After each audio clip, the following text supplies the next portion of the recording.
Gotta get it how it goes now. You gotta take it off the nose. It's off the nose. Gotta get back in control now. Let's stop believing in ourselves. It's off the nose.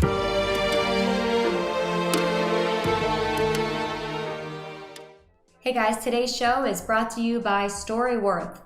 Unique gift like nothing else. $20 off when you use the URL /offthenose. Check it out, DAD Day, right around the corner. This gift, he might just forgive you for all your bullshit.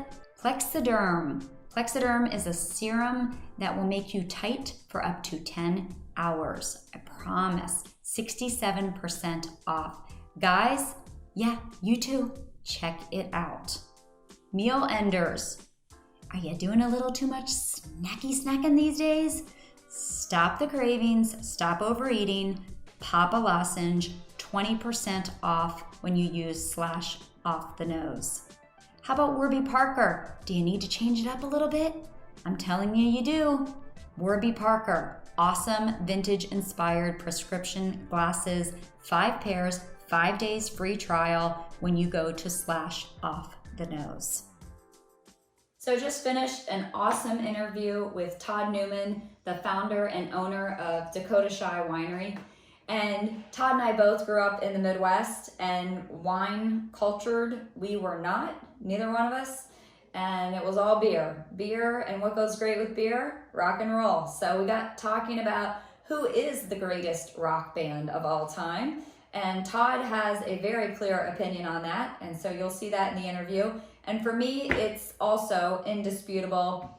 It's the Rolling Stones, right? I mean, there's a lot of people who would argue that though. And so if you look at pure ticket sales, sure, Stones are not the biggest ticket sales in history. In fact, I think they're 13th in history. Who's the number one most ticket sales in history?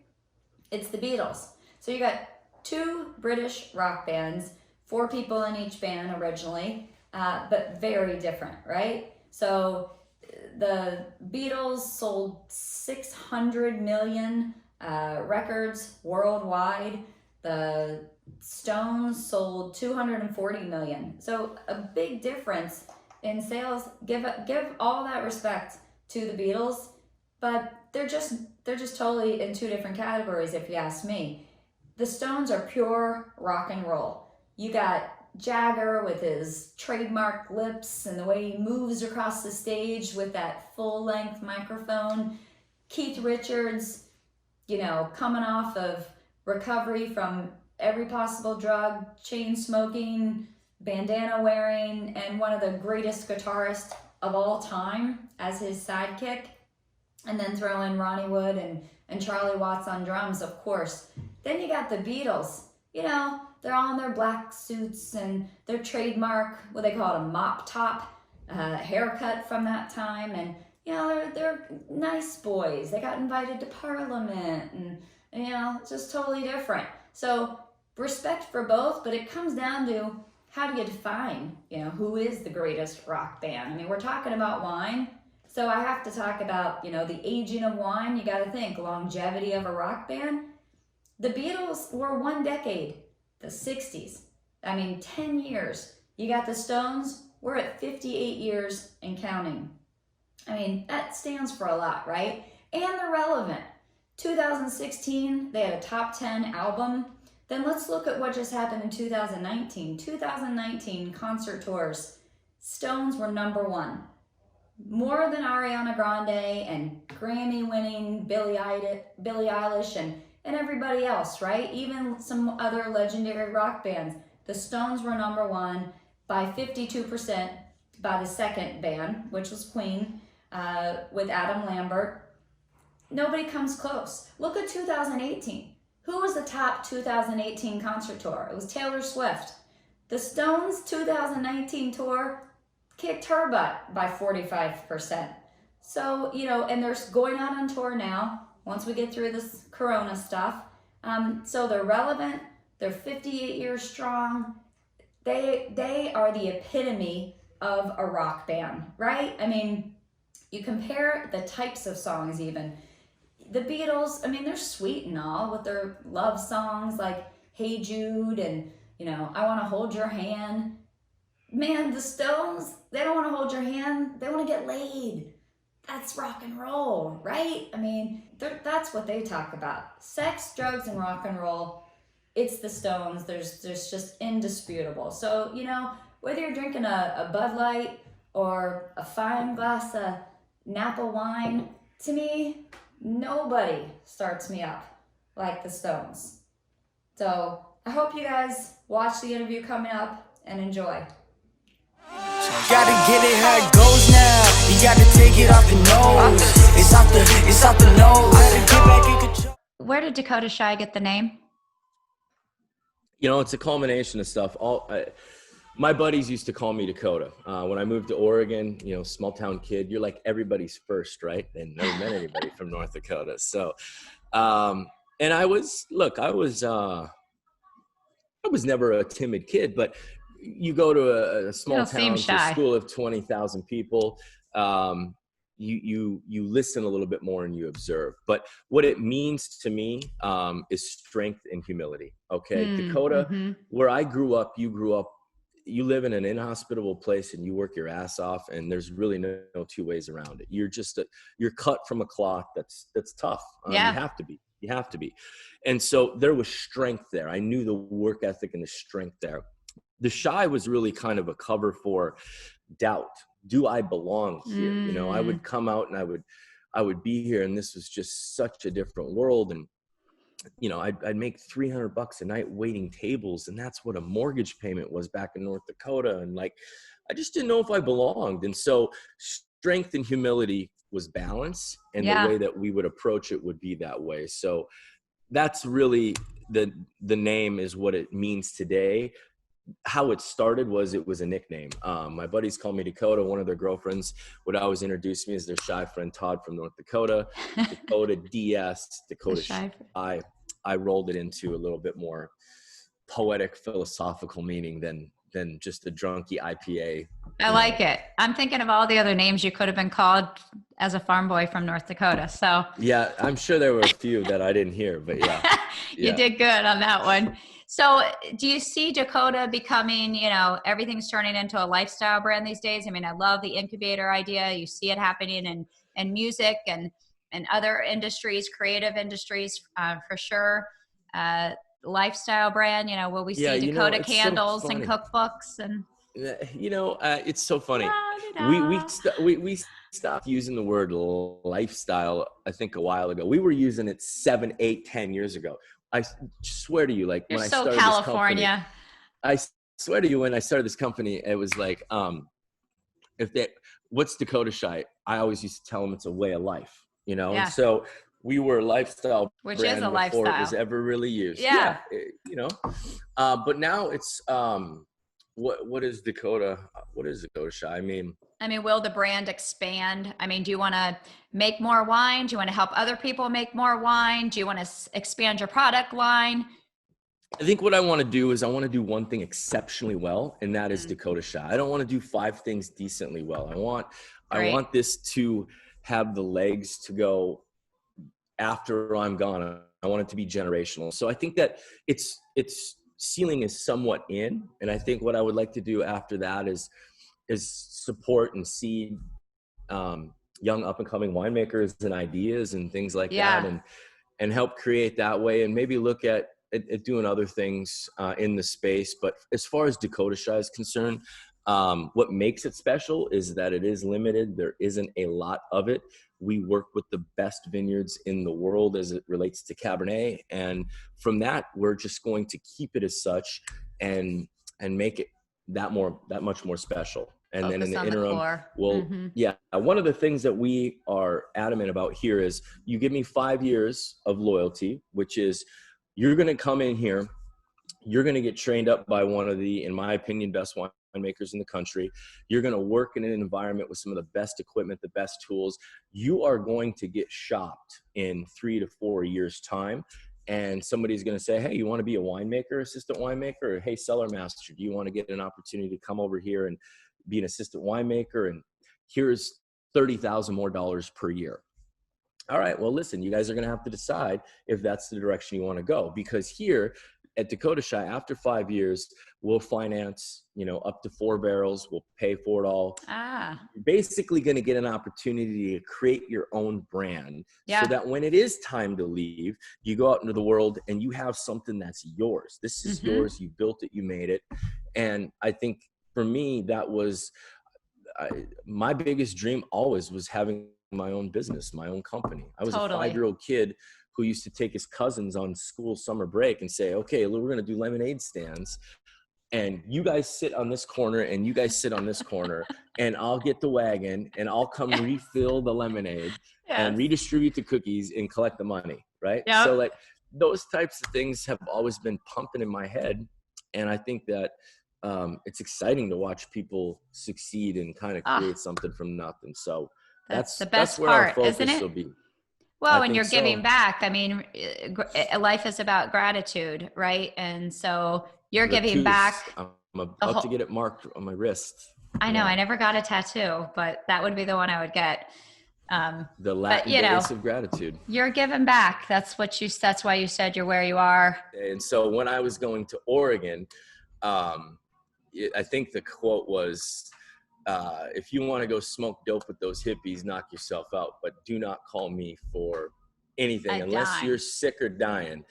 Don't call me, because you sow your own road and I won't help do it. So those were kind of the feelings when I left. It was obviously, he's my father, he loves his son, et cetera, et cetera. But if that's what you're going to choose to do, if you're going to leave North Dakota, going to college, and then go out to Oregon to hang out with, in his mind, a bunch of hippies and whatnot. Then he had foresight. I mean, he didn't know that they were going to approve marijuana, and I know. Dad knew what was going on. That's another story. I mean, that's a story that eats into some of the headwinds that our industry faces, both from labor standpoints to consumption standpoints, and lots of different challenges. That's right. Did you ever think about going to college? I was in college a little bit. I was never I would sit in the classroom and I would look outside and you would see life going by, right? And it was just going by. And so for me, I was the product of 3 different colleges, probably, a couple semesters away from multiple degrees, but I just never ended up doing it. I was always fascinated with history. I was a big history buff. And so I enjoyed those classes, did some business because that was the thing to do, but never ended up finishing school. It was always it's funny. Today it's so different. I don't think it nearly has the stigma it used to have. And really, especially with Corona, now who knows what will happen. And I think people are just going to learn different, and certifications and 2-year programs and things like that, I think will probably be the wave of the future. I'm a huge believer in 2-year programs. There's a lot of stones. Yeah. I mean, how the hell are you supposed to know what you want to do at 18? You're not. And so like, what if like regional high schools said junior year, there's a vocation, like you're going to go into welding, you're going to go into programming, you're going to go, in Texas, Oklahoma, let's look at some welding for the energy industry. Obviously it's not a great time for that, but in the Bay Area, let's look at some technology type stuff. In Alabama, Tennessee, let's look at healthcare type programs. There's all these regional pockets of strength that if we give somebody an opportunity to access that into college or into high school, and then you do a 2-year program right out of high school, you're now putting people in positions to make a really nice living. And then with the entrepreneurial spirit that exists, the American way, the American dream, people have these tools that they can then apply and go build their business and go be that American dream. And for me, I think the educational system, in some ways is very good, obviously, but in some ways it's criminal. If you go bankrupt, the only 2 things that they can't, your student loans are never forgiven. It's what a random thing, right? That's a rigged game. Totally. So it's, we'll see how all that works. I don't know. I'm not smart enough to comment intimately on it, but I do have some ideas about it. But yeah, well, I like what you're saying. It's a passion for me too. I was in the market last night, Whole Foods, and saw all the plant-based foods. So I'm a vegetarian, but anyway, I saw tater tots made out of kale. I don't know. I'm gonna give it a shot. You have to, right? You have to. That's interesting. Yeah, I have not seen that product yet, but I'll probably stick with the old school Ore-Idas. I've got some Ore-Idas in the freezer. Yeah. Oh yeah. You can't go wrong there. So you're growing up at 16. What are you drinking? Are you drinking Milwaukee Light? I'm drinking whiskey. Natty Light and whiskey out in the coulees with the keggers on the Friday and Saturday nights. Running from the cops when they show up and bouncing off barbed wire fences in the middle of the night because you just were sprinting from them and just throwing that shit out the window. I've got cuts all over my body from that. So, I was a bit of a rebel kid for sure. Did you cal-tip? You know what? That's so country. Overrated? Yeah. Hey, I grew up in Ohio, and I'm not going to lie. We did a little cal-tipping. It was talked about, but I can't say that I ever actually cued in on that. You know what we used to do? Lots of things. Some I'll share, some I won't. But we used to go at lunch. This is back in the day where you could have, your gun racks in the back of your truck or whatever. Yeah. And you would have loaded 20 gauges. And at lunch, you would leave and you would go slap ducks for 20, 30 minutes, shoot some ducks down in the coulees and whatnot, and then head back to school and, hit your... You were one of those guys. I really wasn't. I was usually just breaking out. I would go with because it would be sneaking out of high school, and you'd do other things when you snuck out of high school. Any reason to sneak out of high school? Yeah, exactly. I have to shoot something? All right, that's all right. I'm going. Just get me out. Yeah, it was... I think 7th grade through 12th grade was like 380 kids in the whole school. So you knew everybody. It was one of those little small town things. I had 69 in my graduating class. 66. 66. Yeah. See, I can relate. So, all right. So that's what you're drinking at 16. So speaking of whiskey, you just made me think of something, whiskey and a lot of celebrities getting behind some of this stuff. It seems to be pretty popular. What's going on there? What do you see? Is that cut into the wine business? Yeah, you don't really see celebrities behind wines, I don't think. You really don't. You've got some. You've got, I think Dwayne Wade's in it. Pink's doing some stuff. There's some sports people that are into it. The sports community is really getting into wine. But you are seeing this diversification. We just did a really neat project with Hill Rock Distillery out of the Hudson Valley up in New York. Fantastic, world class. The stuff they're making is just lights out delicious. And one of the cool things is they took some of our old Cabernet barrels and they distilled the whiskey and aged it in Dakota Shy oak barrels. So we have this Hill Rock in Dakota Shy wine barrel Solera whiskey that we have. That was cool. So you're seeing that sort is way of cool. crossover. Okay. I am seeing, whiskey's coming back. It is. It's really coming back. For me, growing up where I grew up, we drank a lot of it, and I have very few rules. The cheap stuff? But one of them is no brown liquor. Brown liquor gets me owly and gets me chirping a little bit more, and it might just, let me say break out the whiskey or in my head. So I learned in a couple of poor execution nights drinking the stuff that it's just not my friend. So I don't drink too much whiskey anymore. I'll sip maybe some really good stuff here and there, but for the most part, I'm a Negroni man and wine guy. So I saw a little bit about you on your website. I was reading your letter, which was extremely thoughtful. Just sort of a state of the union, your thoughts on Corona. And you mentioned you were going to San Sebastian. I also had a trip planned to San Sebastian in July. So I'm with you. I was going to go hike the Camino de Santiago after. Yeah. So bummer. So get this. When I was walking over to do this interview, I look down and I'd be like, you know what? I would be eating clams and drinking Verdejo in Lisbon right now. So my flight would have been yesterday to Lisbon. We were going to Lisbon first, and then we were going to spend some time, 3 days in Lisbon, and then to San Sebastian. And this was a auction thing that we had purchased. There's a tremendous charity in Southwest Florida called Destin Charity Wine Festival. For years I've been going, and it's all children based, and it's just phenomenal what they do for kids in that area. And in particular, there's a school for autistic and Down's syndrome kids. And I have a niece who has Down's. And so each year there's a package that's tied to this particular charity. And so it made sense. I had always wanted to go to San Sebastian. And so when we purchased it, we were going with just this cool group of people.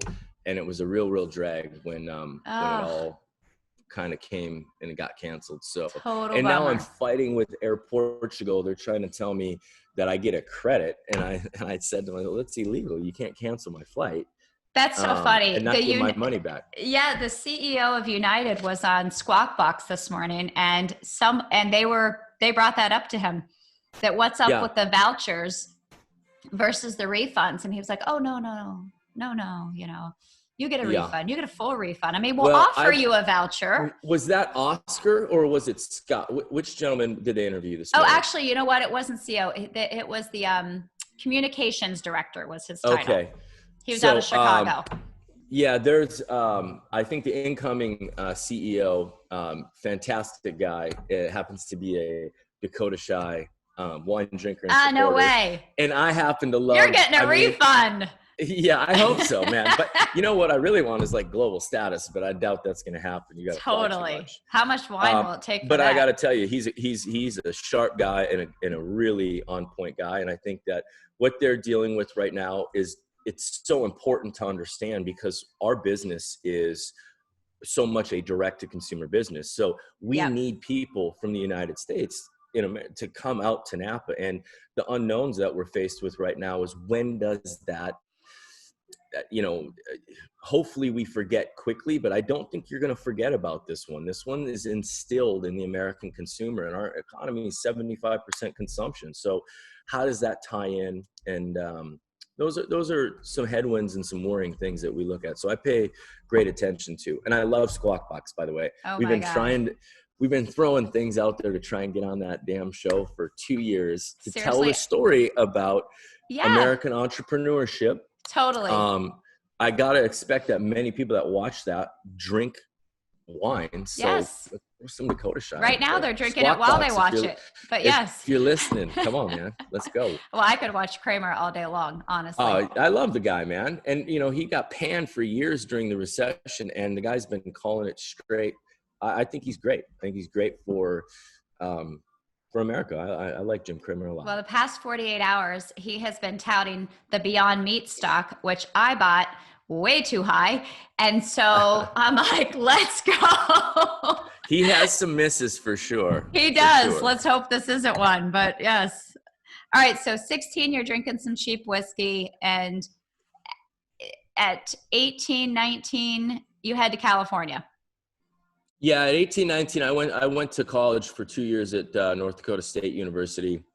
Followed a high school sweetheart out there who, There's always a girl. There's always a girl. Okay, yeah. So I was the captain of the wrestling team. She was the captain of the basketball team. She was a year older than me and from a rivaling town that was 8 miles away, but ended up coming to that high school for a year. And just, your first love, and you chase what you think is going to be the forever. And then you get into the real world, you figure out that doesn't work. And, this just really isn't for me, and life's going by. And if I stick around, I'm going to end up, I don't know. It's just not the journey that I wanted. And so I had a friend who was living in Oregon, high school buddy, and said, listen, man, you can hit the sofa. So I took what I had. I think it was like $1,600. It was a gray JanSport backpack. I'll never forget it because I told this story to the CEO of JanSport. And you did? That's a good way. I hosted him one time, and he sent me some really cool stuff, but he was like, that was a great story. I'll never forget it. In a little black duffel bag, and I think I had $1,400 in my pocket. And so I took the Amtrak train from Minot all the way to Portland, and then a Greyhound bus that probably stopped 62 times from Portland to Eugene, which is like not the most efficient way to travel. Drive, right? Yes. And then got to the bus station and then hopped a couple buses and ended up at my buddy's place. And that's how I got to Eugene. And so that was beer. Beer was that what was you were beer drinking at that time. That was beer and other things, but yeah. Craft beer. Yeah. I'll go wherever you want to go with this. Yeah. Are you rolling something over there? No, I'm kidding. No. No, we'll just stick with not wine. At the winery. We're regulated federally. We don't play in that space. Okay, good.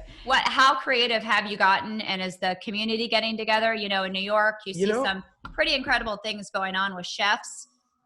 Yeah, I got to throw it out to my team, who I think are just they're unbelievable. Like Austin has really pushed for this Zoom virtual tasting stuff. So we've done some Zoom tastings. Yeah. We're going to do a cooking class with a company out of San Francisco. What's the name? The Truffle Shuffle, which is a great name. So fun. We're going to do some cooking kits. I'm doing virtual tastings across the country. So we're evolving. I mean, it's not my favorite thing to do, but you got to do it, you know? So. Well, everything you do is reservation only, and the people that come in are in small groups and they know each other anyway. So when California opens up, it sounds like you guys are a couple weeks away from steps at doing that. I'm in Florida, and Floridians and Texans, they're just like, woohoo! I mean, our malls are open, restaurants are open, masks are optional. Wow. Yeah. It's a good time. I think we just got our sporting goods stores and our bookstores open. Yeah. My girlfriend lives in Del Mar, and she said, we can go to the flower shop. I'm like, who the hell wants flowers right now? But okay.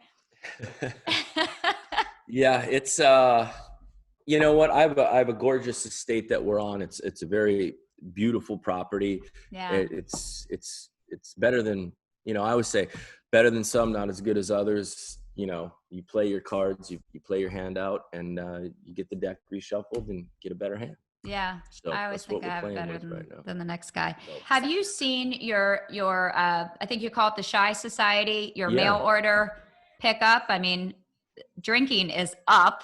There's a headline for you. Yeah. So, you know, the tastings are great, but how do you expand that? You know, I think pick up some revenue. You hope that people consume more, like you said. So you kind of, in our world, we sell a luxury good. We sell a luxury good to a density, you know, a good proportion of our base has set luxury good. So they don't necessarily need to buy on that email because they already have it. So when you try to look at glass half full versus half empty, you're depleting some of your inventory, which is good. So our Shy Society is sort of that once a year shipment to our members that gives them access to the property, to the single vineyard wines, the hard to get stuff, really just a lot of unique, I don't want to say perks because it's got more substance and soul to that. But what we've seen is we've been adding value to an already great value, which is, you know, purchase 6 bottles of Napa Cabernet, get 6 bottles of Rosé Cabernet. So we want to give you something more. I don't discount. We don't believe in discounting. We already feel that we're priced at a discount relative to our peers, but people like to see value adds. And so we've been playing with that, and it's been working well. But in the end, we need the economy back up and opening, and we need people coming here to sustain it. So. Okay. So I know you want tastings to come back and you want everybody there, but you got to have a story of somebody who could have been a one and done and just don't ever need to see that person again. Oh yeah. I mean, I just picture what you go through. Well, from what we talked about with the elitism, you got to have that arrogant guy that you just want to give him a little Dakota pop. You got to have something. You know what's fun is, So look, you know, I haven't had a haircut in like 2.5 months, so I had to wear a baseball cap today. I figured. I'm on to you. But I'm cash, right? Yeah, I I'm a like cash it. guy. I mean, like, I like it.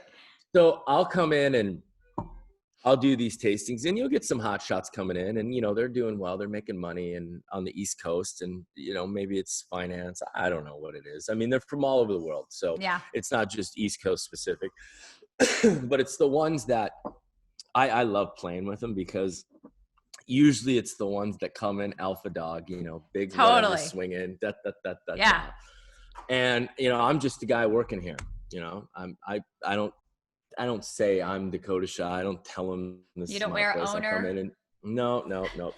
And so what'll happen is, you know, they'll be telling me how great they are, you know, and just whatever it be. And I just let them walk themselves into the corner because one of two things is going to happen. Eventually the light bulb's going to go off and they're going to go, oh, wait, so this is yours. And I'll be like, yeah. And then it's like, all right, homie, here's what we got. We got two options. You can buy a shitload of wine because you're a big superstar. And then I'm going to believe you and you're swinging. Yeah. And that's great. Or you can tuck your tail and walk like a schmuck out of this tasting room, limping through with 2 bottles or whatever it is, knowing, because I know when you go to bed at night, I'm going to be running through your head going, God, I really made an ass of myself talking all this shit. So like the New Yorkers. I love New York. First of all, New York is fantastic. It's not just specific to New York. I mean, you'll see it in Middle America. You'll see it in Southern California. You'll see it in the Bay Area. So you see that across the board. Yeah. But some of the finance big boys out there, you know, because people my age now, for so many years, I was the youngest person in the room. I'd started hosting tastings at 25. And look, you want to talk about a college degree, hang out with the ultra successful humans in the United States and really the world. You get 90 minutes with them 7 days a week, 5 times a day. And all I did was host uber successful people that you see on Squawk Box, people that are CEOs of Fortune 50 companies. And so you spend enough time with them and you feel like you can run with them. You don't necessarily need that degree to be there. Yeah. There's some smart people though, for sure. All right. Well, let's wrap it up. I don't want to hold you. I know you have a lot to do, and I'm just totally grateful for the time. And I was so excited to talk to you and hear the story again, because I pivoted and I'm doing something. And so I appreciate that in other people. I think that's what life's about. You know, I don't really celebrate the people that wait for the 25-year pen. It's not my thing. I don't think that's what. I want to be able to buy the watch myself. Yeah. You know? I don't think it's what God intended. So to live. I agree. Well, I got to tell you, in all truth, as soon as we got on and we got rolling, I remembered the tasting. So, but initially in our conversation, I do host a lot of people, and so I need like a context. I'm gonna let you off the hook. If I get a context, I remember. I'm like Rain Man with the context. Names I'm not so great at, but I do want to just say thanks. This has been fun. I've been doing some of these Zoom things and a couple other things, and it's weird. It's weird. You know, it's not my strength. I'd rather be there. Yeah. This conversation was just fun. I enjoyed it, and I just want to thank you for bringing me on.